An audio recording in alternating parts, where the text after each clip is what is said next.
Welcome back, everyone. A community advocate in the city of Springfield is on a long road to recovery after suffering from a ruptured brain aneurysm back in the fall. Well, months later, Julia Ortiz is still in a Worcester hospital, and now her family is coming forward to share what lies ahead. They spoke exclusively with Western Mass News reporter Audrey Russo. In October, Julia Ortiz was home alone when suddenly a voice of activism for Springfield was silenced. My cousin came home and found her on the floor unresponsive. And when my mom had one grasp of air, then a tear came down like, yes, somebody found me. After rushing Julia to Bay State, her daughter Paris learned what happened. A brain aneurysm. The woman who has spent years fighting for Springfield was immediately flown to Worcester. There, she's been fighting for her own life ever since. She was on life support for about a month. What was that like for you to think that she might not recover? We were living the worst. To me, she's my mom, but to this community, she's a hero.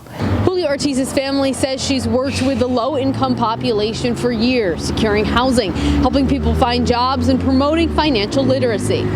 She knows the history of Springfield in like such an amazing way, and I mean, like even the history of like buildings. Other activists have watched Julia organize historically black college and university visits for the city's high schoolers. She had such a genuineness with the children that were going on the tour. Julia hasn't been home to the city and family she loves in months, but the bills and mortgage haven't stopped, which is why the family has set up a GoFundMe.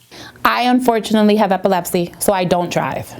So a lot of times when I am going to see my mom, I'm seeking people to bring me. Like, this is literally no income coming in her household. While she has a long road ahead, Julia's family says she's recently made progress. I love you. In one area where doctors weren't confident, recovering her voice. She said, I love you too. And I think I almost had a heart attack. In Springfield, Audrey Russo, Western Mass News.